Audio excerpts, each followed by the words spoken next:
रात के अंधेरे में अचानक उसकी नींद खुली। उसने देखा कि उसके पास एक अजीब सी आकृति बैठी है। दीपा का दिल धड़कने लगा। वह भागने की कोशिश करने लगी, लेकिन वह आकृति उससे चिपक गई। उसकी पकड़ इतनी मजबूत थी कि दीपा हिल भी नहीं पा रही थी। दीपा ने अपनी पूरी ताकत लगाकर खुद को छुड़ाने की कोशिश की, लेकिन व्यर्थ। उस आकृति की पकड़ और मजबूत होती गई, इतनी कि दीपा बेहोश हो गई। जब उसे होश आया तो उसने देखा कि वह आकृति अभी भी वहीं थी। लेकिन अब दीपा ने एक अजीब बात नोटिस की। वह आकृति उसकी हर हरकत की नकल कर रही थी, जैसे एक आईने में प्रतिबिंब। दीपा ने इस स्थिति का फायदा उठाने का फैसला किया।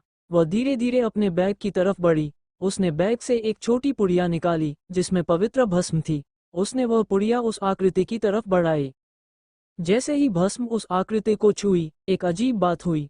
वह आकृति धीरे धीरे दीपा जैसी दिखने लगी, बिल्कुल उसकी प्रतिकृति। ये देखकर दीपा समझ गई कि यह कोई मायावी शक्ति है जो मनुष्य का रूप धारण कर सकती है।